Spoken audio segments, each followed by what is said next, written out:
now. Doing it so well, that we're awesome. All right, let's get right into this. Let's just jump right into it. Let's just jump right into it. Hey, everybody, and welcome back to Nerd to the Third, your stop for video games, movies, and nerd culture. Today, we're bringing you the Power of Three with your hosts, Nick, Nate, and Geoffrey. Dunham.com. I was so hoping you would finish that. Yes. So, Jeff, how you doing, man? What up? Doing good. Played a lot of Black Ops 1 today. Ooh. Yeah. Had the itch to go back to that. So for all the people that might not have heard you the first time you're on here, make sure to let everybody know what was he on here 2 times already? Yeah. Yes. We need new people. We need new people. We're sick of you. Telling people, shut up, Nate. Let me just third talk. Time for the Nerd to the Third podcast. So tell everybody where they can find you and what you do. Yeah, so a couple places actually you could find me. Number one, you could find me at the one of the co-hosts of the PlayStation Best Friends podcast. You could find that on Twitter, PSBF Podcast, or just search PS Best Friends on any podcast service to hear that podcast. That's all PlayStation, pretty much, spiritual successor to Beyond or PS I Love You, that sort of thing. Also write for charlieintel.com, that Call of Duty website. You can see my articles pretty much daily over there, as well as I don't even know, I'll plug this one out, as well as a writer for the New York Game Critics, nice. Where I presented an award actually. I saw that earlier this week. Yeah. What was that? That was wild. So that's just the critic circle I've been working with for like 2 years now. Cool. And they have an award show every year, the New York Game Awards. Pretty low key, about 300, 400 people. Okay, gotcha. But this year they like the manager needed another person to present an award, and like 2 days before the show, he's like, "Oh, Geoffrey, yeah, you're presenting this award with this guy." And pretty much like the day of, like after I met the guy for the first time, like the guy I was presenting with, I'm like, "Yeah, do you have like something prepared?" He's like, "Yeah, I have this little thing," and like I thought it was gonna be something that we could both riff on, but it was like just a kind of a personal thing. So I'm like, "Oh shit, I gotta create something." And like literally like 5 minutes before I went up, I wrote something down and gave the award out for best writing to Red Dead Redemption 2. Yeah. That's really cool. Yeah, I saw that, but yeah, I wasn't sure what it was for. And I'm like, oh, that's kind of cool. Because like you couldn't see you because it's like apparently you asked the person in the back fucking row to take a picture of you. Yeah. And so yeah, I couldn't really see you, but then as soon as your voice, I'm like, I know that kid. I gotta clip out that thing. It's on the Twitch stream. I only posted the video that my friend was videoing like in the audience while it's happening, but yeah, the Twitch stream is pretty good. Yeah, definitely. So all right, so you guys can check him out at PS Best Friends, and yeah, he's been on here a couple times, so that's cool. My direct Twitter for all my things, that's just Mr. Brawl 96, as in last Smash Bros. Brawl. That's probably the easiest way to find all those links. Nice. So make sure you also go to TX3 Productions on Twitter, ThreatX3 Productions on YouTube and Facebook. Also add @Gmail at the end of that, and that is our email, threatx3productions@gmail.com. So let's get right into, you want to know what really pushes my buttons? What pushes your buttons, Nick? All right, so we're going to have a little fanboy alert here because I am pretty much a big fan of Philip DeFranco. I watch him daily. I don't do his extra videos, so I guess I don't either. Like super fanboy, but it's just like, I don't know, it's different, and I don't know. I don't like it, or I like it. But I mean, there was one that I checked out, and it was all right. I do like how depends on the topic, really. Yeah, but I mean, they put a little bit more effort into it. They actually get like people, like I want to say the one I looked at was something about they got a bunch of people who were living through what they were. I can't remember what it's about. I'm gonna say it sounds stupid now. Anyway, government shutdown episode. No, Oh yeah, I think that was. Yeah. Yeah, I think that was the one. And they actually got people who were being affected by it. Employees, Yeah. yeah. Okay. Gotcha. family of Yep, that was employees. the one. That was certainly the one. But anyways, Philly D got some help or got some hate. And so this really pushes my buttons. So a guy, a YouTuber by the name of 8 Thoughts, which on a regular basis, like I don't necessarily agree with a lot of what he says because he can be a little bit too alpha male about it. Like he's like one of those people who he's going for the shock factor. And in some cases, like, oh, okay, yeah, I see where you're coming from. But in a lot of cases, it's just like I know it's a character, but it's just really stupid. So he comes out with this video and it was basically hating on Philip DeFranco because of the whole Christian school people who was confronting the Native American veteran. And so what he was saying is that you put out a reaction before you got all the information, which is what all the media did, so I'm not, I'm defending, but I'm not necessarily defending. But then like literally a couple of hours later, he addresses that in the video and he talks about how he feels stupid for doing it and that, that's not what he tries to do. But that's not what pushes my buttons. That by itself is just like, all right, yeah, it was ironic that he talked about how Philip DeFranco reacted to something early. And then that's exactly what he did, because hours later is when the regular Philip DeFranco came out and he addressed it. So it's like you did the exact same thing that he did. But what I really, really pushed my buttons is he said, this guy's a news media. He's supposed to be unbiased. He claims to be unbiased. And that's when I stopped the video. I was like, no, he doesn't. He doesn't claim to be unbiased. In fact, he tries to put it out there that, hey, here's the story. Here's why side A is upset about. Here's why side B is defending whatever the event is. And here is my personal takeaway. And he does that for every single one. Now, certain ones, he even points out, hey, I'm biased about this because I have a kid. Or I'm biased about this because I live in this area. Like the whole Daddy of Five situation was Exactly. clear. Like I remember him saying in all those episodes of him being like, look, I'm going to try to tell you this information, like just the matter of fact. He's like, but I will tell you that this is heavily like, I'm very heated about this because I am a parent. Exactly. And so he goes out of his way to say that he is biased. And so when I heard that, I'm just like, no. But then I go down the comments and there's even tons of people like, oh, I used to support Philly D, but he's just so biased. And then there was another trigger for me, another button push for me. And that was somebody, there was somebody in the comments that specifically said, oh yeah, he's always constantly defending SJWs. And so that was another like, wait, no, he doesn't. There are many, many episodes of the Philip DeFranco show where he goes out of the way to say, I can see why it would upset some people. It might not upset me, but I can see why.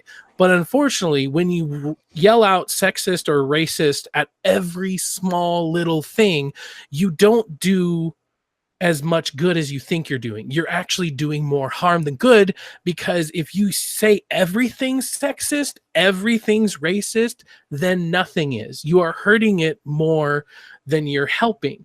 Because then when something truly egregiously sexist or racist comes up, people are so desensitized by it that they don't even pay attention to it, or they don't understand the severity of it. Mm-hmm. And so he goes out of his way to say that this SJW thing about like when who was it, one of the Kardashians did the whole Pepsi thing, he kind of just laughed it off like, yeah, okay, this is kind of stupid. And there's even certain things, a news thing happens, he's like, he more laughs at the fact that like, oh, why would they do that in the first place? But he's never really on the side of SJW. But of course, if you don't agree with him, if you don't think that he's telling, quote, the truth or whatever, then automatically that means that he's defending SJWs. If he says one thing that leans to the left, then automatically he's a Democrat. Automatically he's, what's the What's the term for like the alt-right, but on the left side? What's that term? Antifa? Conservative. Antifa, thank you. Yeah, Antifa. Yeah, so it's like, well, he says one thing that happens to lean to the left, all of a sudden he's Antifa. He says one thing about how CNN is a piece of crap and that they need to be more careful with what they do, and all of a sudden he's far right. He's a white supremacist or something like that. When he brings up something about somebody who just happens to maybe be black or maybe be Asian, all of a sudden he's a racist. It's like, no, he's telling it like it is, And so, I mean, that's what pushes my buttons. Is it's just supposed to be a rant about this. And I mean, I just want to know maybe what were your guys' reaction on this particular thing? Yes, as well. I'm a big Philly D fan. Sort of less so recently. Not really less so, but I've just been coming to terms that it's like, okay, and I should start skipping stories if they're just complete nonsense. Like I think Friday's episode, the first 5 minutes were talking about someone calling some dude offensive for what he said about and I'm like, I don't know anyone at play here. Right? I don't know any of the fucking players. That's like, I don't know who you're talking about, and it was just so irrelevant. And I'm like, this is not nonsense, Philly. Like, first of all, I think you should not have this in your episode, but like, I'm not gonna watch it. But for the most part, I still love tuning in every day to watch his vids. But yeah, this was ridiculous. This really comes from the hate. I'm saying is ridiculous. This really comes from this place that, like, you see a lot in society right now, where it's people can't change. You say one thing, you better stay by that for the next 500 years because you tweeted it, you said it, you posted it, you're done. And it just becomes attached to you. And that's just not how people work. And it's ridiculous that people think that's normal. That, oh, wow, this guy tweeted something in 2008. He better apologize for it in 2019 or else he's still that way. Like, come on, like, God, like, it's just getting out of hand. It's getting ridiculous. Obviously, Philly, I guess, should have done the right thing, but you could say that about every situation. Yeah, he should have had the facts before he made the video, but that's such a stupid argument that's not even like really worth discussing. He made the first video. In the Monday video, he said, "Yeah, I didn't really get all the information right there. My bad." I don't know why that apology also is that as stupid, like a insincere apology or something. It's like, what are you talking about? He even points out the fact that he wanted to bring it up on the show because there are more followers that would see it on the show than see it on his personal Twitter. Yeah, I didn't even know this was a thing, simply because I watched the Monday episode and I saw his post on Twitter, but I didn't really think much of it. And like, I appreciated in the episode where he was like, look, I was wrong. Like, I spoke out too soon. He's like, I like to keep myself accountable for the actions that I keep everyone else accountable. I do the same for myself. And I thought that was the end of it. Now, you saying this, you bringing up the 8 Thoughts video, I'm not surprised. 8 Thoughts, from my understanding, has been a very prominent like YouTube commenter in the sense of equivalent to like a Drama Alert, from my understanding of him. But I honestly didn't know about him too much until leading up to whenever we had Drifter on the show, and I watched the podcast that Drifter was on with him, and he definitely strikes me. Watching that podcast and watching what all they were talking about, and then you saying this, it didn't surprise me of someone whose livelihood, it seems like, is to put this out there as fast as he can, even if the facts aren't all the way there. So like I said, I didn't even know this was a thing. I thought it was just, oh yeah, I messed up, I apologize. I didn't realize there was an outrage behind it, but I'm not surprised because this is the internet. So right, exactly. Mercy, mercy, mercy. Speaking of being accountable, Clean Prince Gaming, just another one of my buttons that gets pushed semi-regularly. I like Clean Prince Gaming near probably the middle of last year, and I was watching a lot of it. I think one of the first videos I ever watched of him was the death or the murder of Evolve. I really love that game, so I wanted to see. And he was, for the most part, he was very like non-biased, and he was trying to be like, this is why it died, you know. And you know, he did have his opinion in there, but it was very much like, here are the reasons why, you know, the marketing and the blah blah blah. And so I started watching him quite often, and even on this show, I've referenced him a lot. But then we have Anthem comes out, or first off, Fallout 76. And I mean, he, just like everybody, you know, puts out countless like clickbaity thumbnails and everything. And it's just like, all right, yeah, okay. But then Anthem first comes out, and unpromptly, or well, that's not the right word, just off the cuff, basically, he puts out a video. Well, no, it was provoked, but just out of nowhere, he puts out a video. It wasn't planned or anything, and you could tell like his audio sucked. It was terrible. It was super echoey, and then all of a sudden it wouldn't be echoey, and then it would go back to echoey 3 seconds later. It's like, what the heck is going? Like, I get it's an impromptu. That was the word. I know it's an impromptu video, and you're just trying to get it out there, but what the heck? But the content of that was that he was basically saying, give Anthem a chance. Give it a chance. This is day one. Of course, they're going to have problems on day one. Of course, it's going to crash, yada, yada, yada. And I don't have anything wrong with that. I don't have anything wrong with saying that. I could agree with that. I'm the person who liked Fallout 76. I'm the person who said, well, I haven't personally experienced any of the bugs. So I can understand where he's coming from on that particular front. You know, because it's like, if you were going to give Fallout 76 a chance, go ahead and give it a chance. Don't let other people, you know, focusing on the negative convince you otherwise. So he does that. He's like, hey, just give it a chance. I'm on EA's side. I'm on BioWare's side. You don't know. I mean, BioWare is a good enough developer that maybe they can make EA better. They can change it. By the way, 13 minutes long, 2 mid-rolls. Next day, probably not even 24 hours later, the video is a new video, and now all of a sudden the game is bad. It is full of bugs and all that, which it probably was before that anyways, but it was just like the absolute flip of the dime or whatever, flip of the hat, whatever the heck the term is. And it was just like, you just got done having a video, a really crappy done video, telling people give it a chance, and then you go right around because the trend is now changing. You turn right around and you're like, oh no, just kidding, guys, it sucks. Oh, and by the way, 20 minutes long and another 2 mid-roll ads. It's like, I changed my mind. I'm gonna put myself out there because I don't mind doing that. I put myself out there when it came to Fallout 76. I personally liked the game. I personally didn't get as many bugs as some people got. And so I didn't see what a lot of people saw. What changed my mind wasn't just, oh, okay, the trend is going a certain way, I'm going to try to follow that trend. What got me to change my mind about Fallout 76 and eventually delete it is the fact that Bethesda, just one thing after another, treating their customers like shit, utter shit. And so that changed my mind. I did not want to play it anymore. And there was even one point where I stopped playing it for like a week.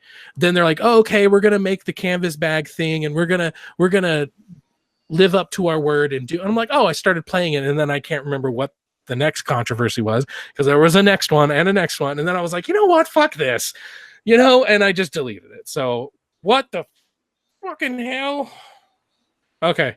My screen went dark, but we're good. I'm going to apparently have to start wiggling my mouse every once in a while.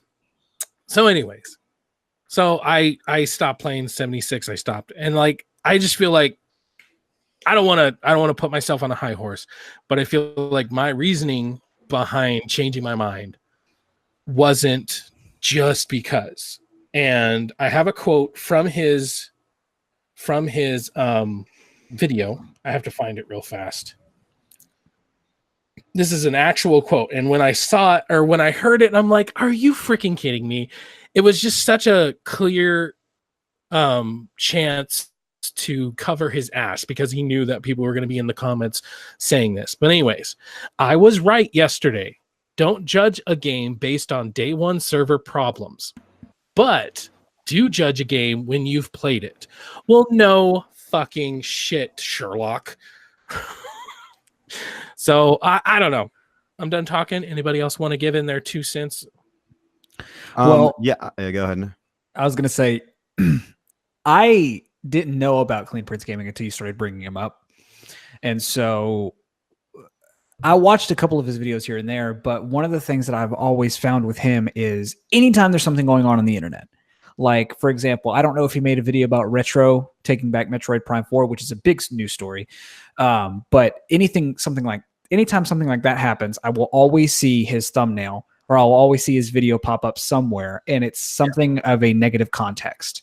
And I'm like, okay, why not? Like, don't be that creator. Like, there's already too much negativity out in the world. Why don't you put out stuff that's positive?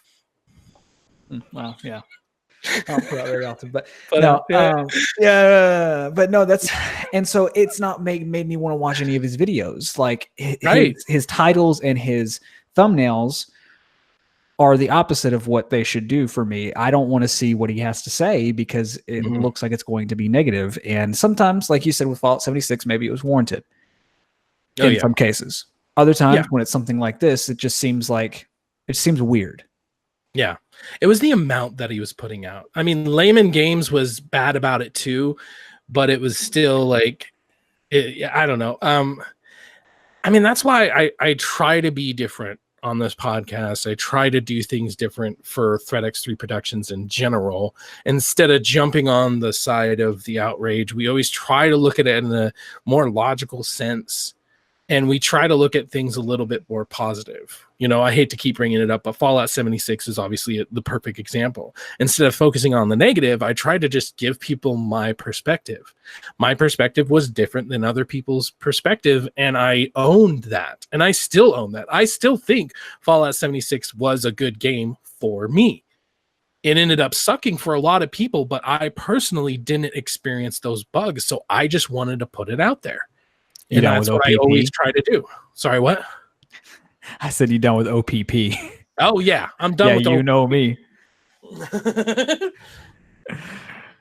right, Geoffrey. I totally understand why creators focus on negativity so much. Like, it's no surprise that it gets more clicks, gets more engagement. It's like we have Miguel do a video shitting on Black Ops, like for match, like my co-host matchmaking, and that gets like 1,000 views, and then like Anthony makes a extremely positive, like loving, praising review of Messenger, and that like barely even hits that.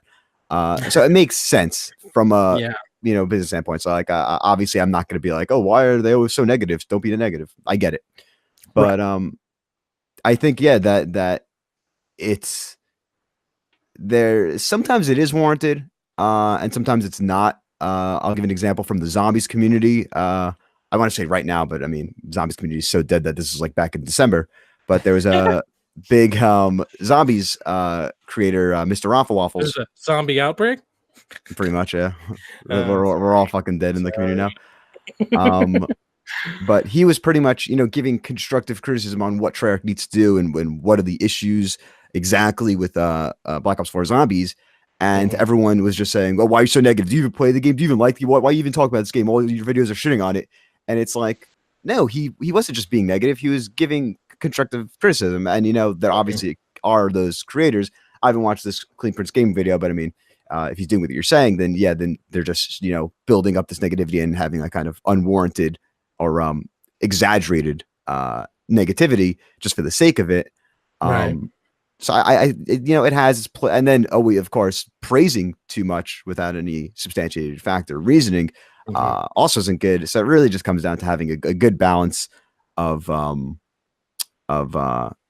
good balance, positive, negative, I guess. Yeah, get your yin and yang. I mean, and I think, let me be clear. The stuff that he was complaining about makes perfect sense. He was complaining about, like, there was a mission where the thing he needed to do disappeared. And there were certain things that he did that, like, would just crash. And it's like, those are warranted, and those are warranted reasons. more what pushed my buttons is just the absolute 180 that he did.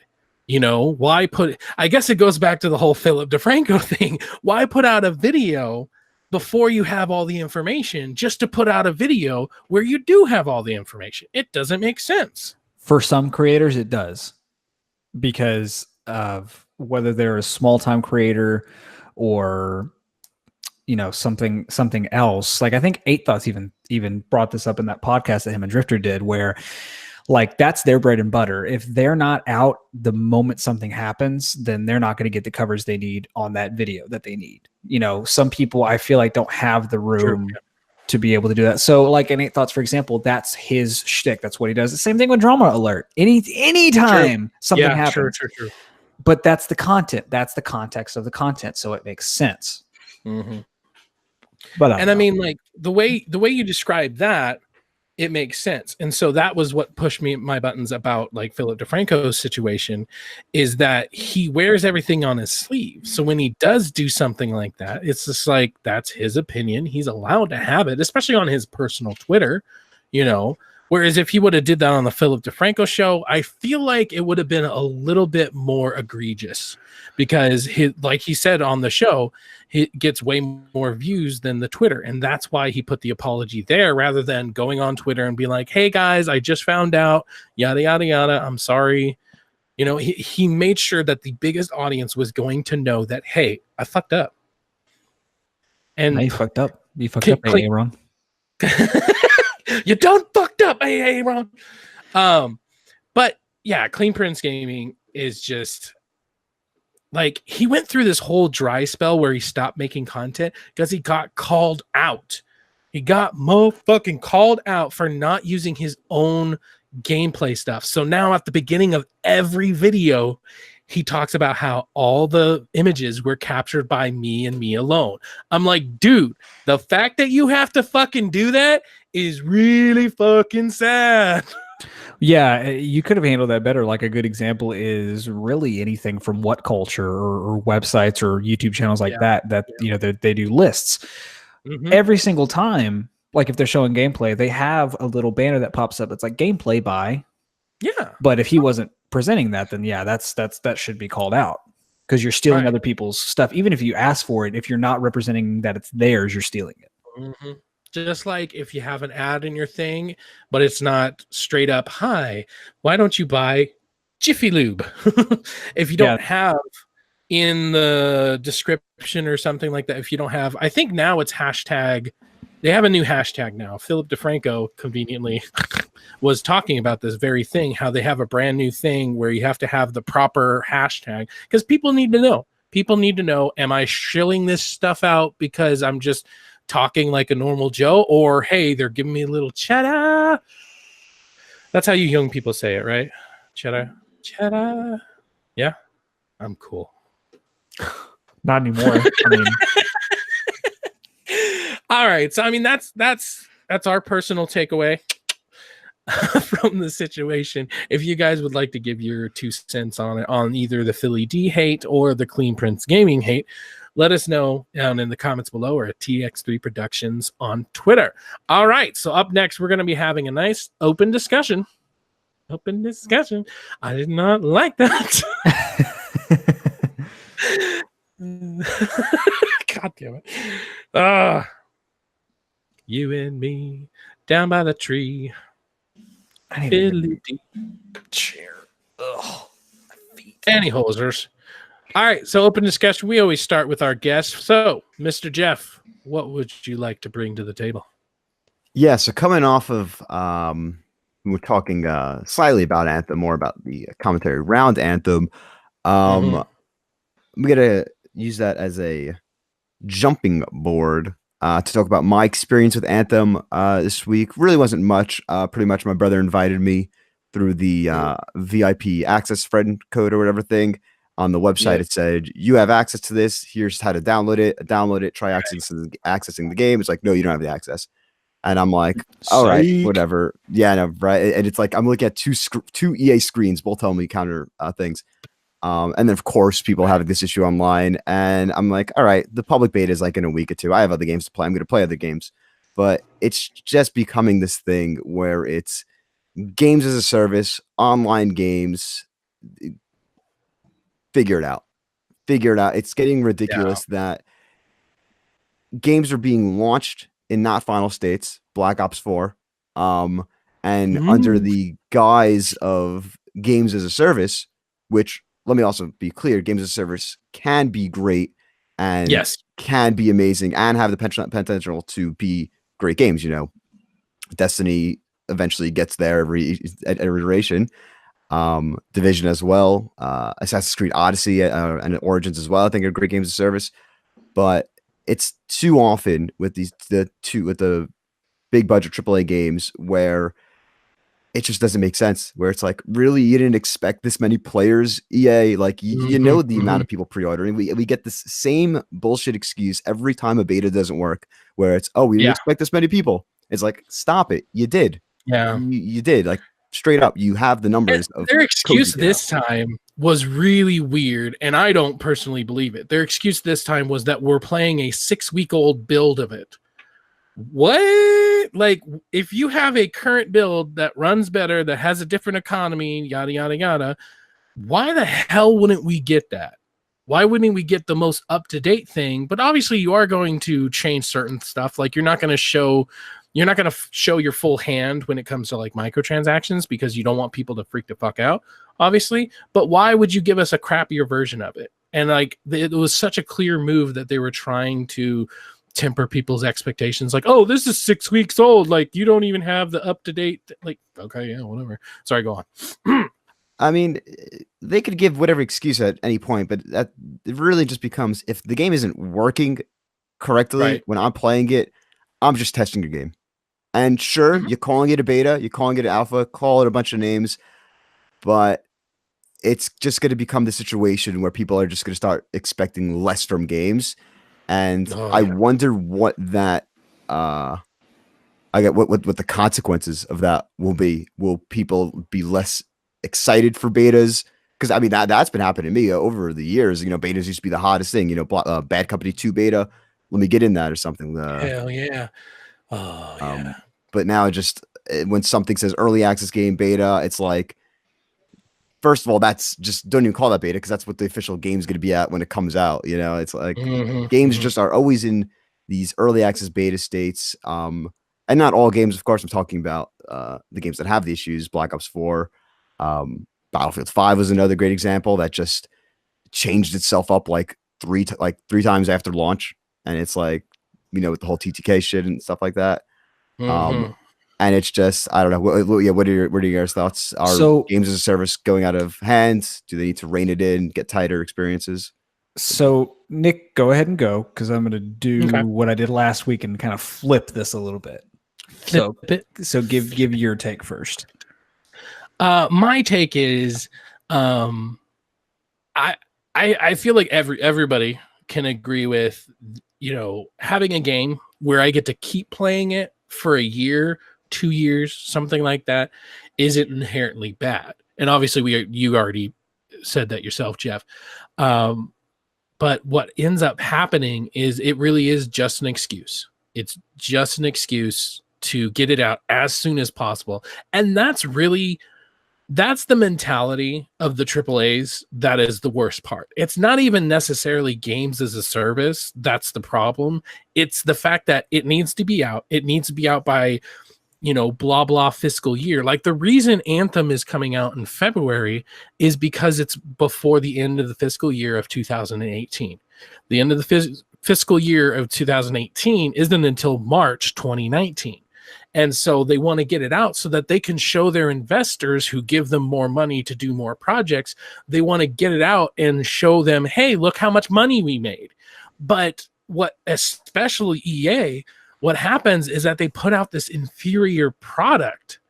And so now, even just with the last Battlefield, it has bit them so hard in the ass because of the whole Battlefront thing.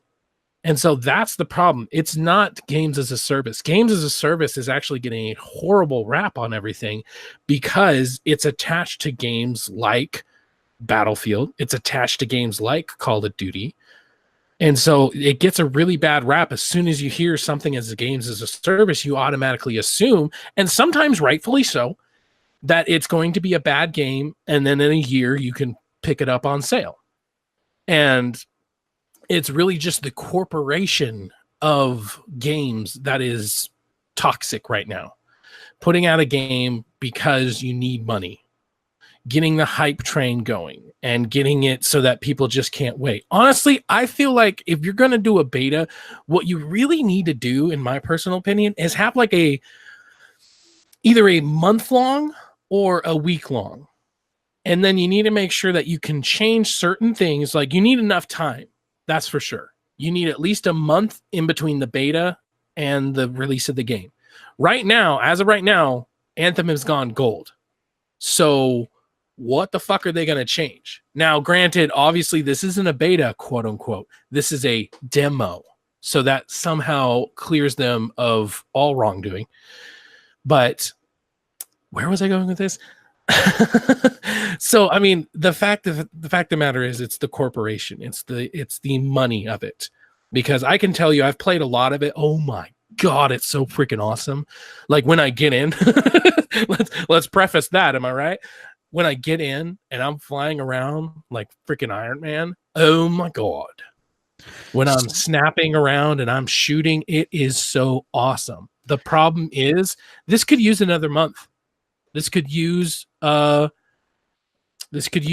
weeks. 6 weeks, let's say that. This could use just a little bit of time. It's right there. What they really need to focus on is server integrity. That's what they need to focus on. So I think and Jeff mentioned these as well, I think two great examples of this format, games as a service, that we can probably all agree on is the most recent Assassin's Creed entries. No, but okay.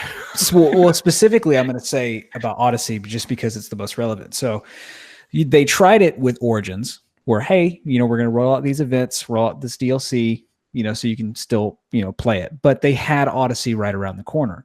But with Odyssey, there's no Assassin's Creed game in 2019. Hopefully it's either Splinter Cell or Watch Dogs. I'm just throwing that out there. Anyway, Right. But they've doubled down on that. And they're like, hey, look, we're not going to have an Assassin's Creed out this year, but we're going to continue to support this.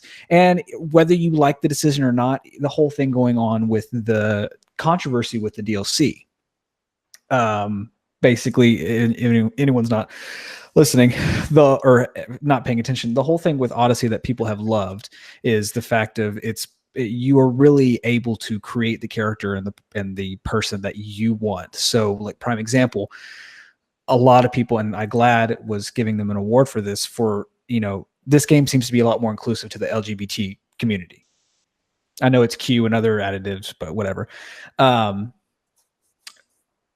But with this most recent DLC, it kind of basically forced you into the scene where you were in a forced heterosexual relationship for the story's sake. And it's basically having to where you made sure the bloodlines were there so it can continue to the rest of the series. But that went back on what Ubisoft had said at the beginning of the game when it came out with all this inclusiveness things of like, hey, you can build whoever you want. If you want to have a completely same-sex relationship throughout the game, you can do that. But because they're using this model as games as a service, they're able to change now that situation in that episode, and then in the next episode of the DLC, they're doing it as well.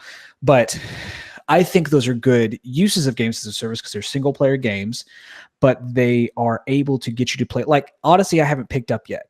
I'm going to have a lot of content by the time I pick it up because I'm going to have the Assassin's Creed 3 remaster to play. All the DLC missions that they're going to do, plus the events. I still haven't done the events in Origins. So I think in that context, it's good. What I want to flip this conversation on, Jeff, specifically, we'll get into Call of Duty here. Mm-hmm. How do you feel? I think Black Ops, and Black Ops 4 in particular, is handling this whole genre type the worst out of what we're seeing right now. And it makes me wonder, let me ask you, do you remember how Call of Duty used to be? Where, like, World War II is a great example. It's the best example. When it came out, a lot of people did not like the way it played at all. 6 months to a year later, they completely changed the whole system and made it to where people, but I remember that being a thing with Call of Duty. I remember with Black Ops 1, when I first picked it up, I didn't like it. And then they made some changes. And about 6 months later, I got back in and started playing the multiplayer a lot more. And I loved it.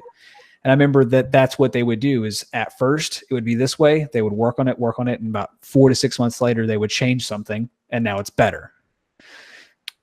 Going forward, do we still want that, or do we want what Black Ops 4 is trying to do by giving us updates consistently, but not being what we want? You know what I'm saying? Yeah, I get what you're saying.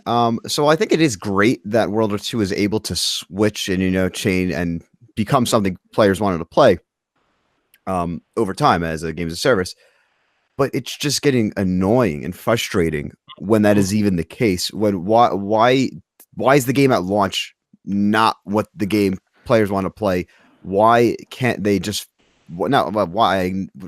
figure it out? Not even I'm asking. I'm just saying developers have to figure it out before pushing out these games.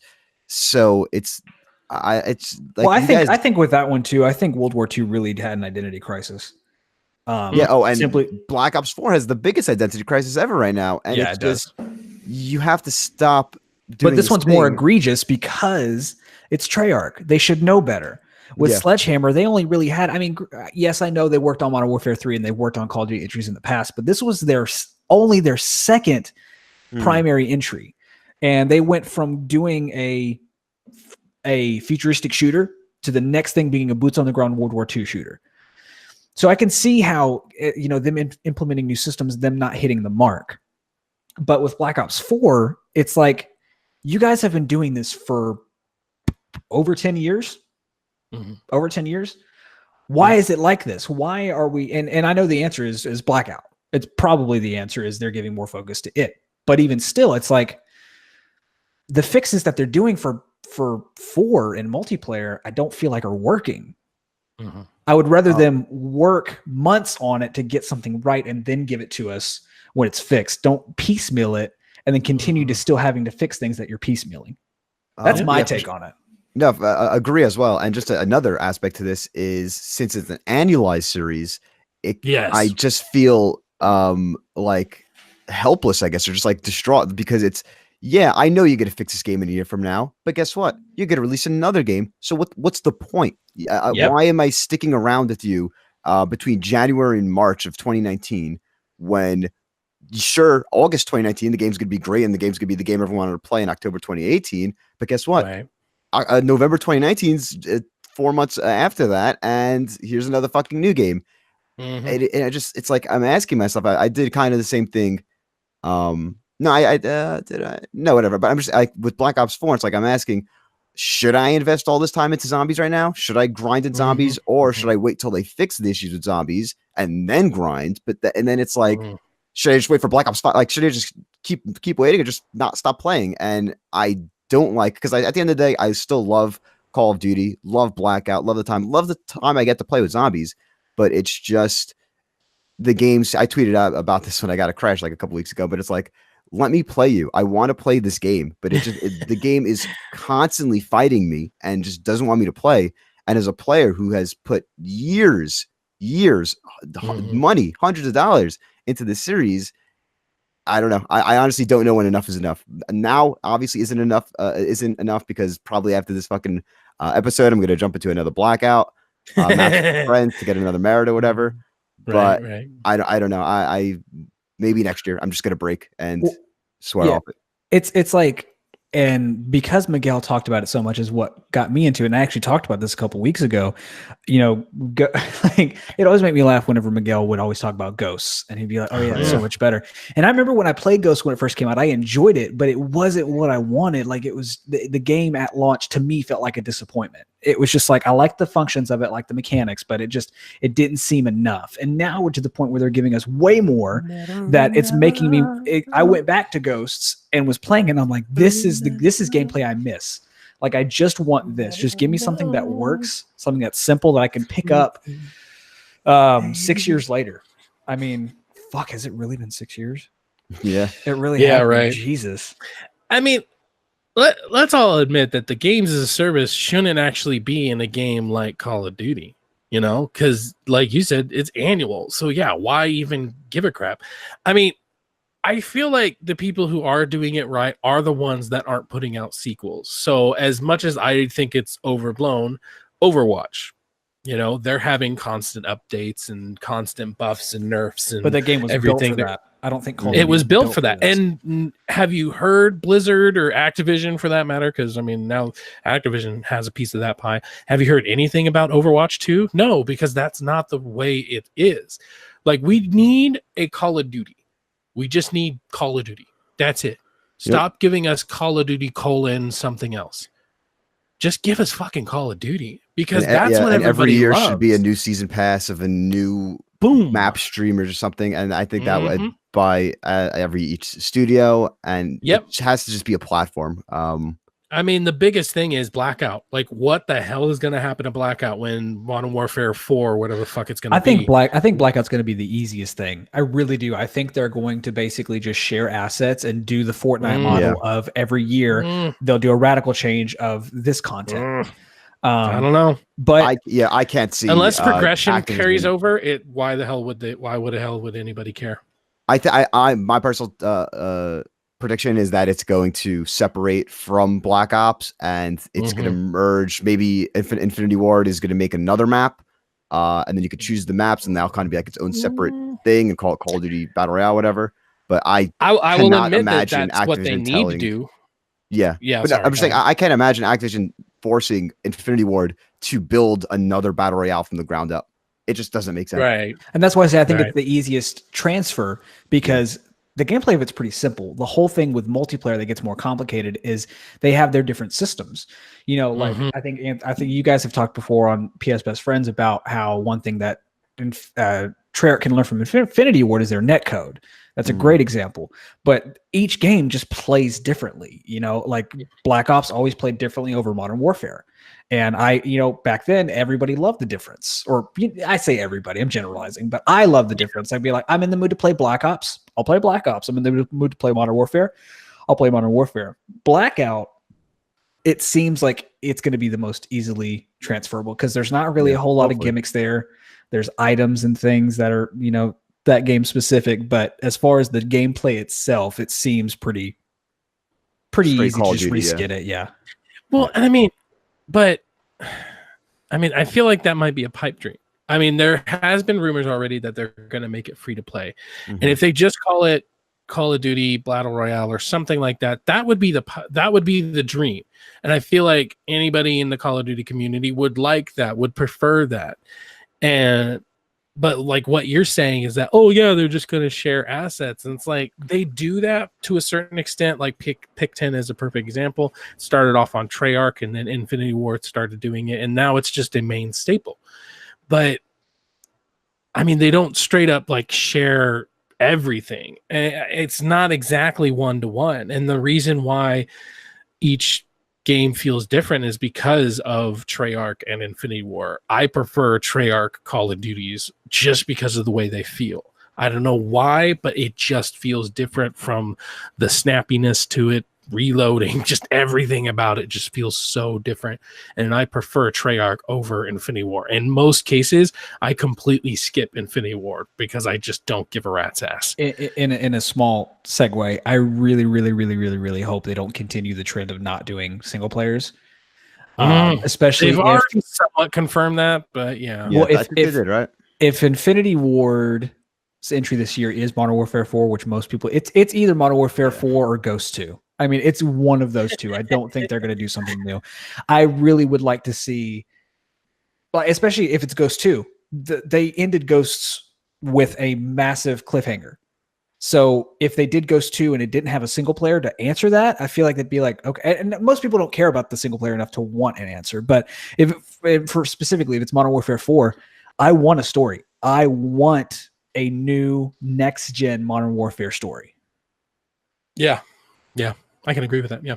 I mean, especially just where everything is trending now, because it's like, let's go futuristic. No, just kidding, guys. Just kidding. Please come back. So yeah, I can see what you mean by that. So. Oh, I just thought about some shit. Oh my God. Okay. This is going to be a small one. Let's I just had an idea. So in your pants. what if the story of Modern Warfare 4 is an answer to what everyone thought was rumored, which was Ghost Riley didn't actually die. He didn't actually get burned alive. And He was what a if, ghost. yeah, but what if he is the antagonist of this story? Oh, that'd be really, I think that'd be really cool. Anyway, I want a new Modern Warfare story. Yeah. I agree. So Nate, what's your topic? So my topic is a quick one, especially in the context of us talking about clean prints and negativity. I want to shout out a creator that I discovered who is very positive things. And it's someone I hadn't. No views. Right. Well, that's the thing is he's got, anyway. So the creator I discovered, his name is Kevin Kinson. And his videos, they're tech videos. You know, I watch a lot of Unbox Therapy and MKBHD and those guys. But Kevin's are a little bit different. They're very unique items he's talking about. So like example, the most recent video he uploaded is a new item from the company 8BitDo. And it's basically a USB dongle for the PlayStation Classic. And so one of the things that it does is it makes it to where you can use any controller. So, you know, to keep it true, you can use the DualShock 4 instead of the wired controllers they give you in the box.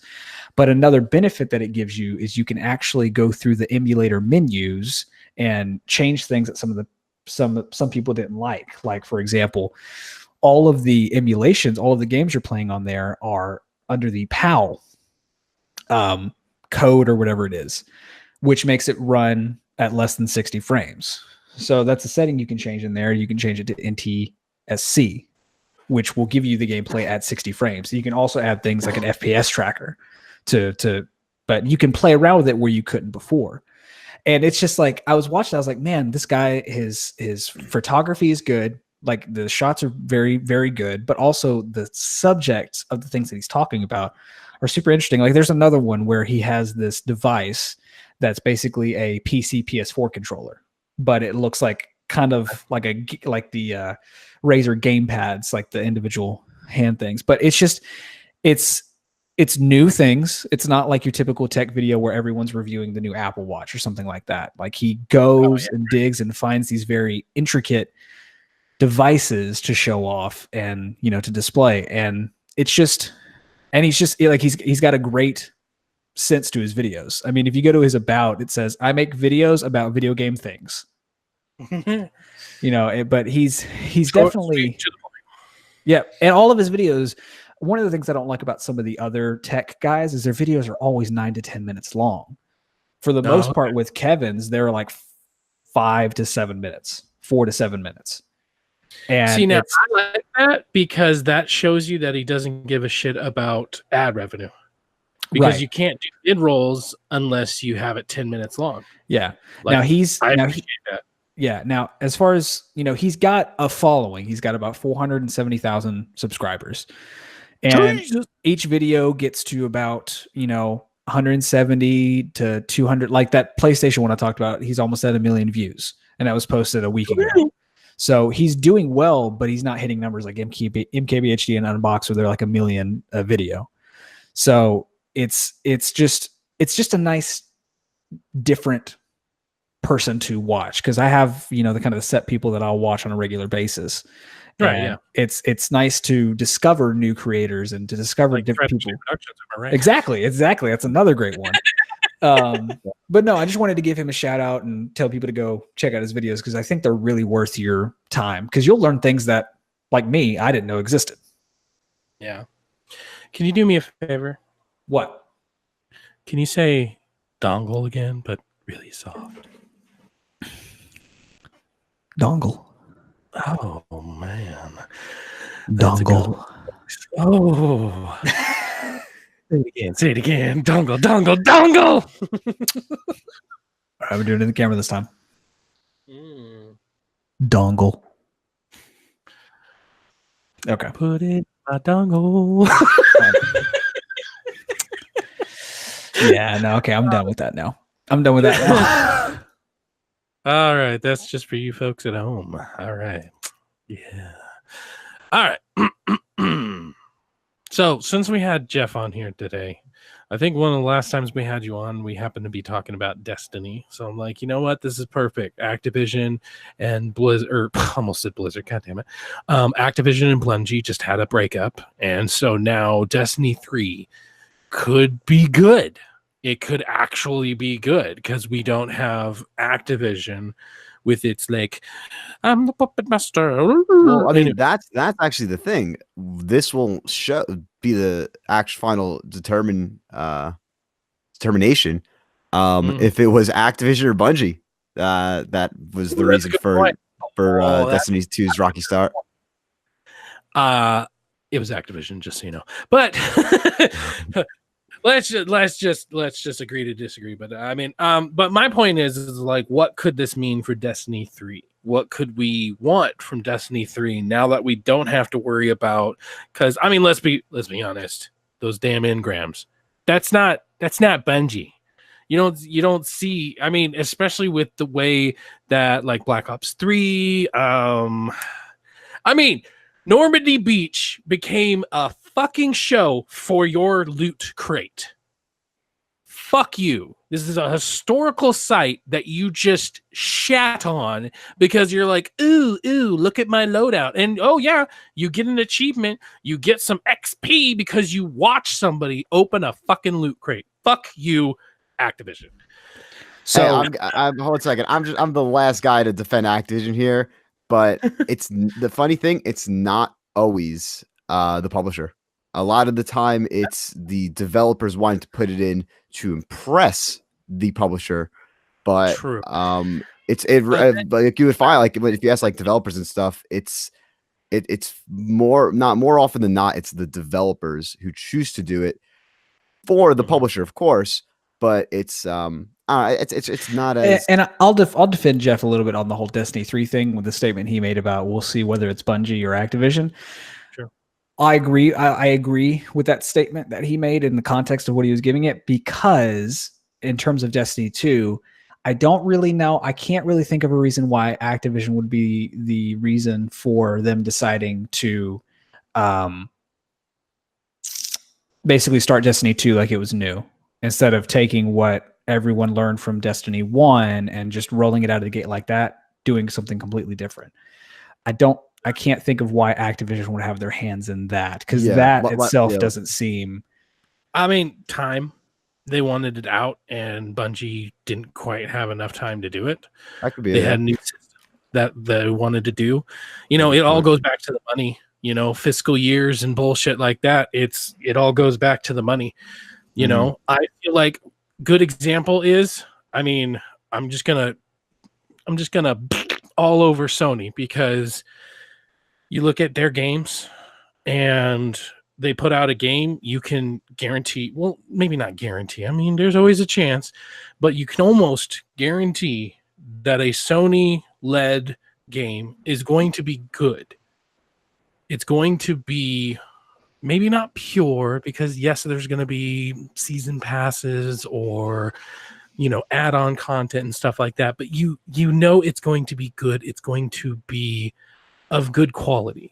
And that's because Sony isn't going down to Hideo Kojima and saying, hey, we need this out today. Today, Hideo. Today. Today, Junior. They're not doing that. Instead, they're sitting there, you know what? And here's a perfect fucking example. The Last Guardian. Okay? Any other fucking publisher out there would have been like, hey, you're canceled. You're done. Instead, you have Sony, rightfully or wrongfully, trusting that team to put their vision on the screen. Now, did it turn out great? Some people say yes. Some people say no. But either way, could you imagine? I mean, EA is a perfect fucking example. How many fucking Star Wars games have now been canceled? And for stupid fucking reasons like, oh, you look too much like Uncharted. Oh, you want an open world? Well, fuck that. We want something that we can put out faster. I think that The Last of Us 2 might be a better example for Sony, just in the way of they have no in the public eye, there is no rush for them to tell you when that game is coming out. Yep. They haven't said anything, and they know that they need to give Naughty Dog, huh? They haven't even said the year, really. No, they haven't said when it's coming. Like, yeah, people think it's coming out this year, and I could maybe see it, but I definitely think it's a 2020 release. That's what I think. Yeah, but I mean, so, that's just my whole thing about it. That's my personal opinion, you know. And I mean, have your opinion about Activision, but Activision, EA, they are evil upon evil, and they just want the numbers. They just, and like you were kind of getting at, they want even the choices that the developers make in order to please the overlord is still because the overlord is there looming over them. So now that we don't have an overlord, a greedy one at that, I want to know, what do we want from Destiny 3?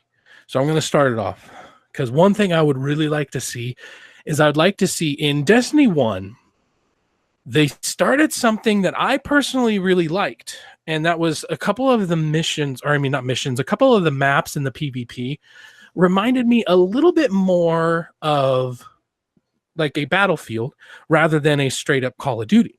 And that was because they had certain maps that you could have the vehicles on. And not only that, but I feel like that reminded me more of Halo. I mean, one of my first LAN parties was Halo. And I just remember jumping in one of the rhinos, jumping in one of the warthogs, and just having a lot of fun. And that to me felt very Halo. And having that particular map on the beta, I played it more in the beta. I didn't really touch PvP once it finally came out because I just got murdered.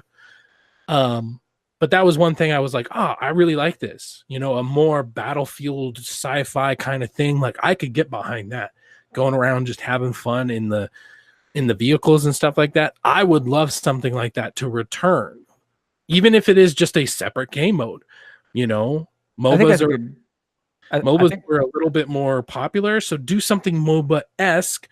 You know, not 100% MOBA, let's be honest, but do something like that where maybe, you know, each team has like a generator, and you're trying to get to that generator, and you have vehicles, you have all this other stuff. I mean, it could be really cool. Make it a little bit more like OG Halo, where you have people rowing around in a fucking Banshee coming up to you. Well, that was so much fun. That leads into my part too. And I get what you're saying. I remember a lot of the Destiny 1 PvP maps reminded me of Halo. A lot of them did. Like, I got very, like, the one where you're fighting, it's like in a mine area. Like some of the levels of the map, you like went through these doors and like you went into the facility. It reminded me of some Halo Reach maps in particular. But that leads into, I'll ask this too, and you can answer both, is, do you think that we'll see something more akin to original Halo DNA with Destiny 3? Or do you think that they're going to continue with the format that they're going on? I think we might finally get the true Destiny game, because it is well publicized now that they pretty much had to rewrite the game in like 6 months. And I mean, part of that could have been Bungie, but part of it was also Activision and saying like, hey, this is too ambitious. This is too much. This is too much game. Too much game. We don't want all this game. Instead, like, let's chop it up and give it in later. And so they had to do just a complete, like, obviously there's so many videos online now that's like, hey, where's this scene? We didn't even get this scene. And so I feel like Destiny 3 could finally, hopefully, I mean, that's what I'm going to, you know, there's my get out of jail free card, as the word hopefully. It could hopefully be the Destiny that we should have gotten from the very beginning, that we should have gotten from Destiny 2, when it was supposed to be better than the original, not vanilla or Taken King.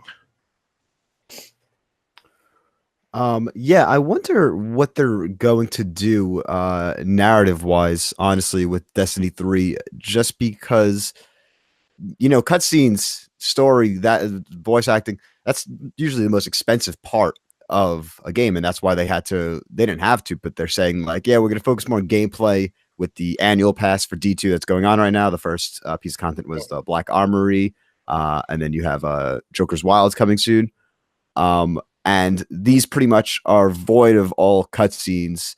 I think there's like 2 per like content, but they said like, yeah, we're going to start giving more modes and stuff and have more frequent rollouts and, update every week and stuff like that. So I wonder what that means for Destiny 3 in the sense that, with less backing, financial backing from Activision, of course, are they going to cut down on story and, keep drilling into gameplay and systems and modes and things like that? Or are they going to learn, continue learning what they did with D1's story and D2's story and, finally trying to make that perfect Halo-esque story that's one, contained narrative with not even that's just a contained narrative. D2 managed to get that right in terms of a coherent story, but now to make a great story, will they do that? And I don't know. I'm very curious because that's going to take some years. And a better question is when is D3 going to come out? If it's going to be a full-fledged game, like pretty much what you're asking for, I don't see that coming out before. Well, I mean, it's next year, but like halfway through next gen, really. Like maybe 3 years into PS5, 2023. That'd be awesome. But I don't know. I also, this is another thing to consider with the post-Bungie Activision split. Will they continue just supporting D2 as the Destiny and add Taken King or Forsaken SDLC to it next year, and keep everyone's guns and stuff and everyone's accounts all the same thing rather than make everyone start again? That's one option, and then of course the other option is start again brand new as a game without Activision on the box art. I don't know which one I prefer. What do you guys prefer from just those 2 options? Fresh game, Bungie, everything, you're continuing D2 and continuing people's current saves, I guess. Well, that's the one thing I'm just kind of like not sure about is I could very much see them either this year. I don't think it's coming out this year. I heard some people say, "Hey, okay. Destiny 3 in 2019." I'm like, no. They literally have a DLC planned for like September, I think, like or August or because of the rollout for Destiny 2. I could see them starting new, like maybe next year, the year after, because that would make sense, especially if it was the next year, because D1 to D2 was 2013/4. It was 2014 to 17, and so 17 to 2020. Year-wise, as far as they've been releasing, that would make sense. But I could also see them supporting Destiny 2. It could be a Call of Duty situation where they're going to support Destiny 2 up until the new thing comes out, and then they'll support that. I really honestly don't know, just because we haven't. We pretty much went from Reach to Destiny, right? As far as Bungie goes. Wasn't Breach the last one that Bungie worked on? Okay, 2014, that'd be crazy if they managed. Yeah. So I really don't know. I really don't know what they'll do. Well, what would you prefer though? Continue if let's say you were more deep into D2 right now, would you rather as a player have to start again, and this is like, and knowing that this is the last Destiny last main game Destiny I'm gonna have to buy, or would you rather, we're already so deep into D2, let's continue all those guns, all that? So. I'll give 2 answers because I'm not into D2 really at all. I invested way more time with D1 than I did with Destiny 2. And by way more, not very much. So me personally, I think I would like to have a new, like, this is Destiny game and me starting to. But if I have the tenure that you have, that friend Marabella has, that anyone that's been big in the Destiny community since the original D1, I would probably prefer them support this and then have it transfer to D3, and then D3 just be something new in its own right, but my progress still carries over. Yeah, I don't think from D2 to Destiny 3, I don't think anything's going to be radically different.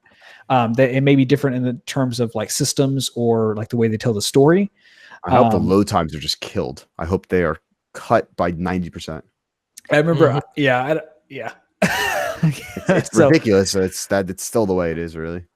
But I really don't know. That's going to be one that's an industry thing that's going to be very interesting to see, more than what Halo Infinite's going to be with 343. Mm-hmm. Which we still don't know anything about. Yeah, I wonder what that's going to be. I really think that's going to be. They've said no, but I think that is a next gen launch title. I think it has to be. Do you think that's going to be like RPG style Destiny, or do you think it's just going to be still Halo? I think it's still going to be Halo, but I think it's going to be. I think it might be a Assassin's Creed 3 or Assassin's Creed 4 to Origins. Like, I think it's still going to be Halo, but I think that the scale and scope is going to be much, much bigger than it was in 5 and even 4. Yeah, maybe the campaign missions will be like kind of like Crisis-esque, where it's like, kind of like that semi-open world vibe. Yeah, I think that's honestly what it's going to be. But I mean, hopefully, see, here's the thing. When next gen consoles came out, I bought PS4. That was the first one I bought. It wasn't until they at E3 showed off the Master Chief Collection, I was like, that's what's going to make me buy an Xbox One. And it did. I bought an Xbox One for that game, for the Master Chief Collection, which I'm still not mad about because I love all those games. I loved playing 2 completely remade. Like, that was incredible. So hopefully Halo Infinite will be the same way, because I had to sell my Xbox a few years ago. And so I haven't bought a new one since. So hopefully Infinite will be that, okay, I'm going to get an Xbox now. That's what I want out of it. Yeah.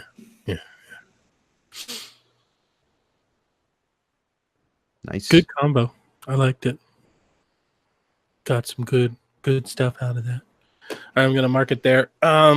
Jeff, were you joining us for the Beast Wars conversation? I have never heard of Beast Wars. You've never heard of Beast Wars? Probably not. I think I heard like Andy Cortez might have mentioned it, but really, I don't. Okay. Let me do a quick search. Let's see what even Beast Wars is. It's Transformers, but it was the first CG. Oh, not even close. Like PS1 graphic style. What channel? Cartoon Network? Interesting. No, I never heard. Yeah. All right. Well, in that case, we'll kind of give you an out, and so you can do your outro, and then we're gonna go on with Nick and Nate's 90s nostalgia. Okay. Awesome. Sounds good. Thank you, guys. Mark it there. All right. So, I mean, that is pretty much it for us on open discussions. If you guys have any suggestions for topics you would like us to talk about or things you would like us to argue over, then go ahead and put that in TX3 Productions on Twitter or ThreadX3 Productions in the comments down below, or even add at gmail.com at the end of that, and you'll get our email. You can let us know there. All right. So for now, that's going to be it for Jeff today, and we're going to move on to Nick and Nate's 90s nostalgia. So first off, Jeff, remind people where they can see you. Yeah, so probably easiest way to find me is at Mr. MR Brawl, BRAWL 96 on Twitch, Twitter, and YouTube. All my links to my PSBF podcast, that is also the Twitter handle, PSBF podcast. Follow that to know whenever there's a new episode. And if you're a Call of Duty fan and you're reading some articles on Charlie Intel, make sure to take a look at the author. And if it is me, give me a shout out. Let me know what you think of the article. Is it shite? Is it utter garbage? Or is it okay? One of those three. But yeah, no, thank you guys for having me on. This was a blast. Off to watch some more Dragon Ball. Dragon Ball. Is it super? Of course it's super. What else? All right, yes, thank you so much. You guys check out his stuff on the YouTubes and on the iTunes and all that. Thank you so much for joining us today, Jeff. Peace. And a cut. So you can go ahead, I'll mark it there for us, and you can go ahead and stop your recording. Come on, yeah. All right, cool. And then, do you remember how we do that? Just send it through a Gmail or whatever. And make sure you want the wave, right? To edit. Yeah. Make sure to give me permission to edit so that I can download it. So what episode is this of yours? 29. 29. Jeff.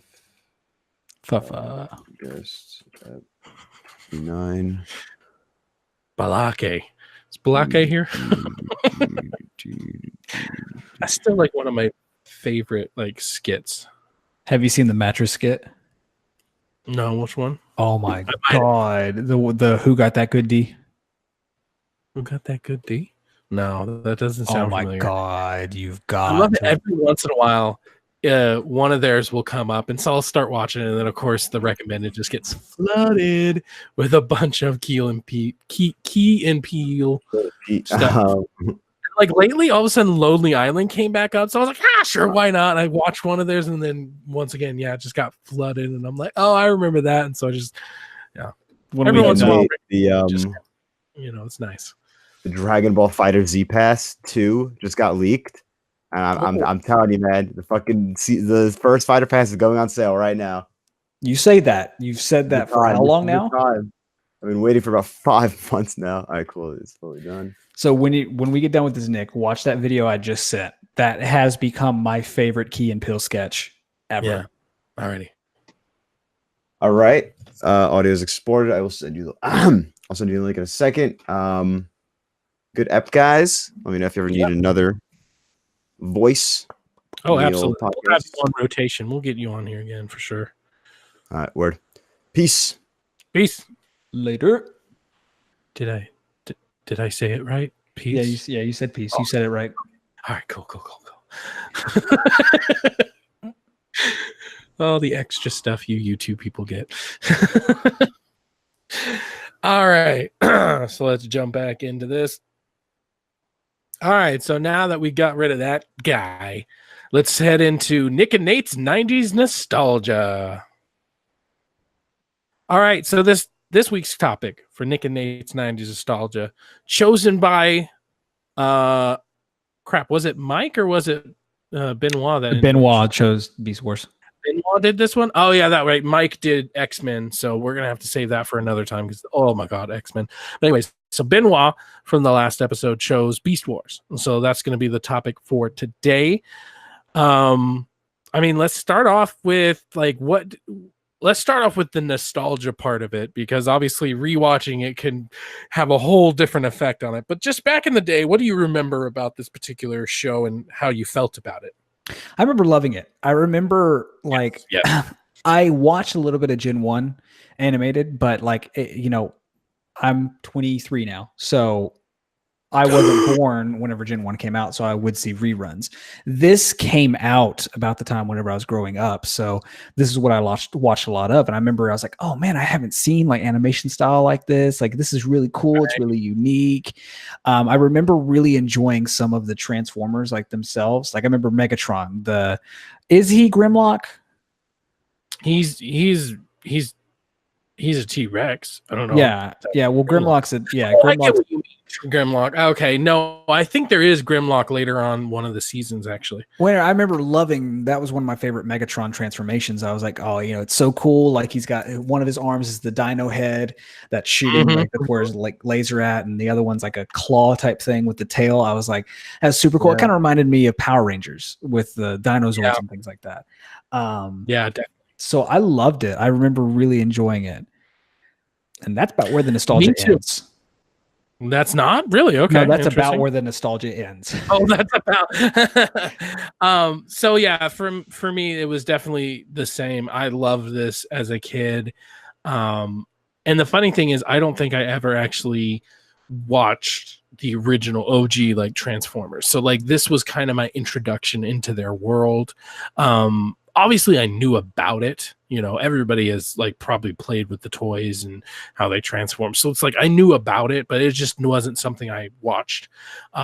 This I watched on a very regular basis. And this was super nostalgia for all those 90s kids. This was back in the age where we actually had Saturday morning cartoons. Mm-hmm. And so I want to say this was on Cartoon Network. What, correct? Yes, I feel like this was also maybe a Fox Kids. Exactly. And so that's what I was getting at. That's what I was getting at, because it might have originated from Cartoon Network, but I personally didn't watch it on Cartoon Network because back in my day, I didn't have cable. That was rich people problems. Am I right? But I originally watched this on Saturday morning cartoons on Channel 12 or whatever, Fox News, fake news. Oh wait, no, that's not the fake news. I'm getting it all mixed up. Anyways, so that's where I originally watched it, was Saturday morning cartoons. This was on, and also X-Men was on at the same time. Spider-Man was, there was a really good fucking lineup. Oh my God, that lineup.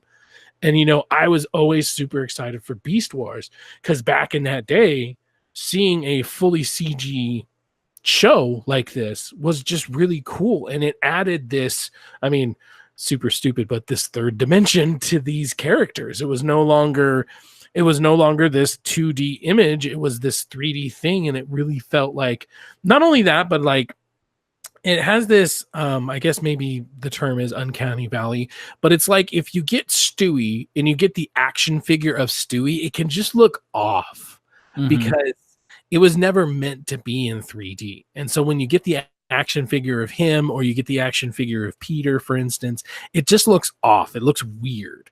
Versus when you get the toys of these, which, come on, every children's things was almost 100% about the toys. So when you got a toys from Beast Wars, it looked 1-to-1, and it just looked awesome. And I love that. And I love the tangible nature of this show, because it felt like, okay, that's something I could hold in my hand. That's something that I could reach out and touch. And that type of thing just didn't have a lot in the 90s. Yes, you had like Reboot, and I think you said Gen 1 was another one or something. But those, that was the 80s, but yeah. Oh, okay. Well, that's just not, I wasn't privy to those things back in the day of the Saturday morning cartoons. Because I think, like, honestly, back when I would watch these, I think like Channel 12, which was Fox, Channel 7, which was NBC, and sometimes CBS, because of the way our antenna back in our day, we actually had antennas, and they got the signal from the stars. And so we literally had 3 channels, and like we got PBS, but it like came in super staticky, so we didn't usually watch that at all. And then Channel 2 would have been like CBS or something like that, ABC or CBS, one of the two, but we didn't usually get that in there. So like those 3 were the only ones I watched. And so my main thing was whatever's on Fox and whatever's on, NBC. And so, I didn't get really introduced to most of those until maybe later. And so by then I'm like, this is just a Beast Wars ripoff. So when does the nostalgia end, Nate? It ends with... You know what we forgot? What? We forgot to do Nick and Nate's 90s. We have to try to say it fast.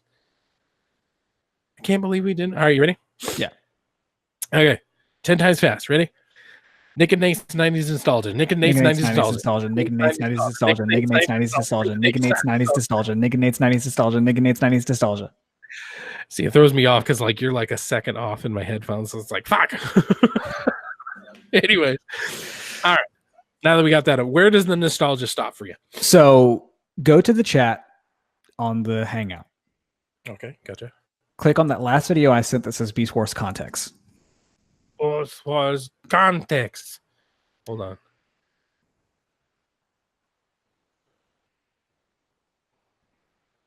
Okay. I'm going. Go to, in the video, go fast forward to 1 minute and 20 seconds. Fucking ad. I use Grammarly. If I'm putting commas in the wrong place, shut the hell up. Nobody cares about your commas. Okay, you said 1 minute, 20 seconds. Nice rock. Now watch this scene at 1 minute. 1:20? At 1:24. The scene starts at 1:24. Oh God, this takes my back. Okay, 1:24. Oh my God. That's where the nostalgia ends. And a mouse and a rhino. And so you've got, just for people who are, if you want to do this, we'll leave the video in the description, but the scene is the Optimus version, which is the gorilla. And then I don't remember the other two characters, but you have Optimus and you have a mouse on top of a rhino running to the battle when they're in their animal versions. Which can I point out the gun that the cheetah has? Like part of it has like his brains as the chamber. Yeah. Sorry, go on. Yeah. It like looking back at this, it's like, oh my God, I don't think I could watch this show. Like the way it looks is so terrible. It looks like something that a freshman in college would make as an animation project or a 3D render project nowadays. It's just like, man, like the show, this definitely is nostalgia, because like I don't think the show would be nearly as good now, like having this, because I mean I can still sit through and watch Gen 1 transfer. I mean, it's the same thing with like the argument about the prequel trilogy in Star Wars, is most people, to them it doesn't age well because you can clearly see the CGI. Whereas a movie like the original trilogy, which was a lot more practical, and even the new trilogy that uses a lot more practical effects, those would age a lot better than what this is. This ages like dog shit. This is terrible. Yeah. I mean, I can agree with you where if it came out like today, they'd have to come up with some kind of excuse, like maybe it's in a video game and it's a really old video game and that's why it looks like this. Because if you put this out today, it's just like, especially just the like Netflix originals that are all CG, they look good. I mean, they're not like, obviously they're not Pixar by any means, but they look really good. Versus if this came out today, I don't know if people would have attached to it, but with that nostalgia for it, I could watch this on a loop. Well, see, here's the thing, like, and I put Power Rangers in the same context of nostalgia, like especially some of the earlier seasons, like just like as an adult, you're like, wow, like I can't really watch this. Like I've told the story before about how whenever I was sick one day, I went to go watch some of the like original series, and I was like, I'm going to let this be a memory. I'm not going to go rewatch this.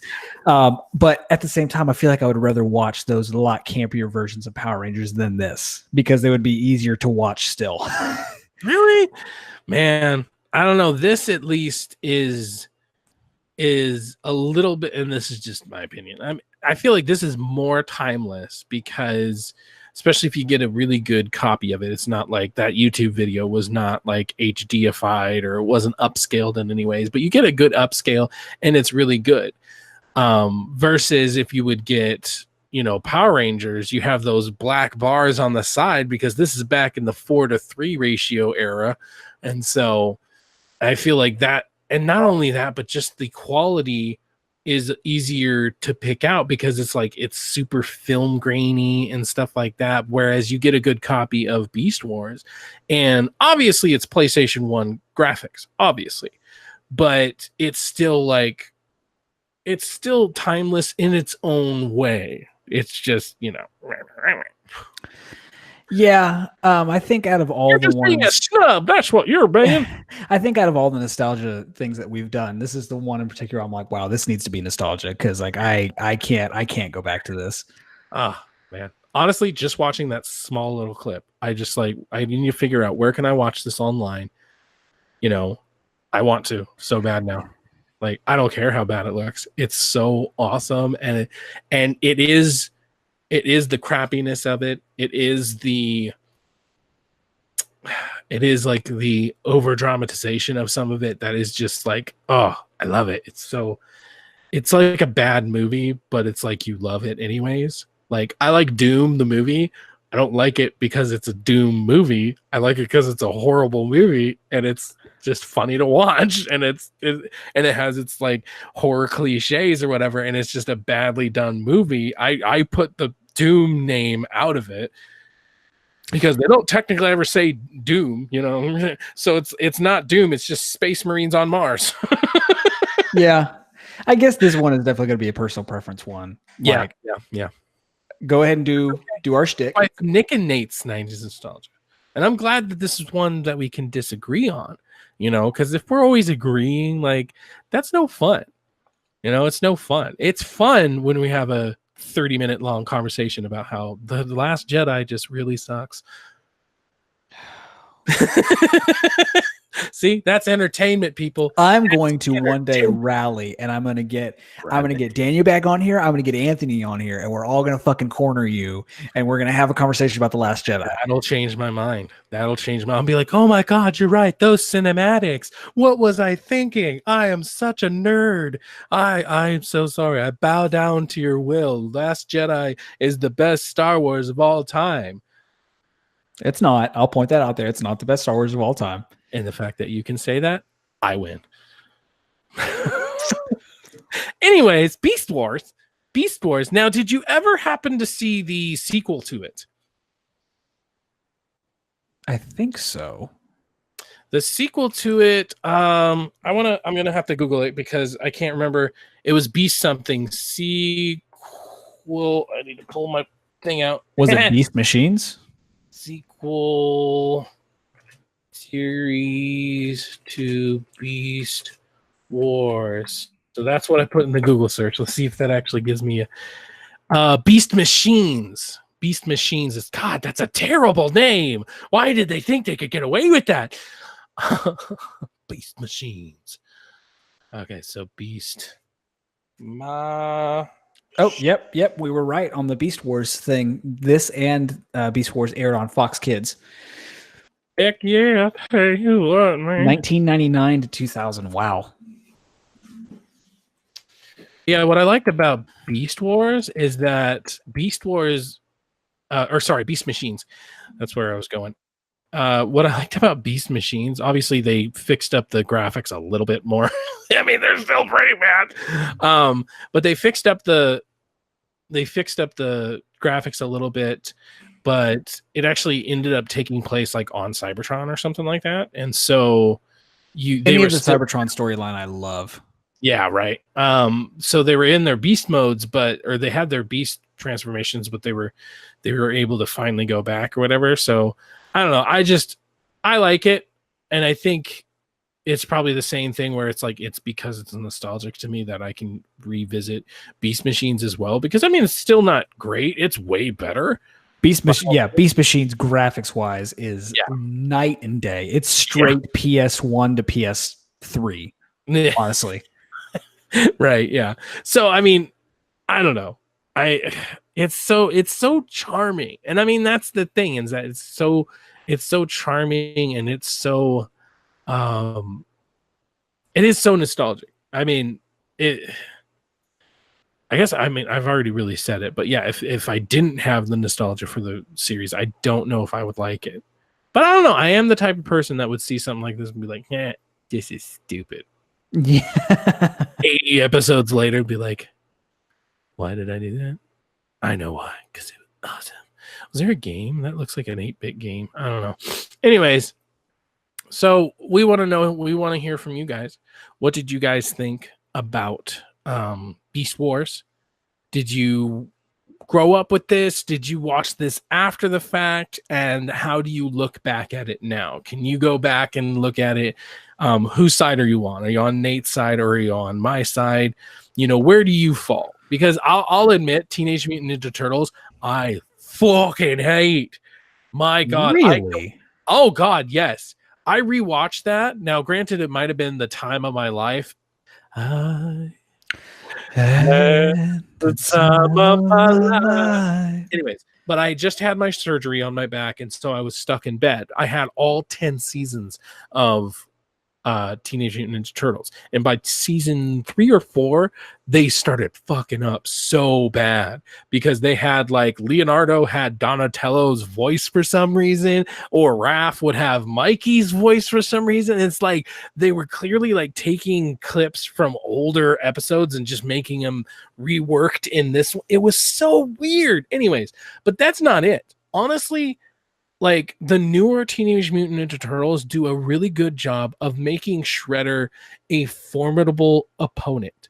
Going back and watching the original, and I suggest you do this, go back and watch the original Teenage Mutant Ninja Turtles, and my God, is he a whiny little bitch.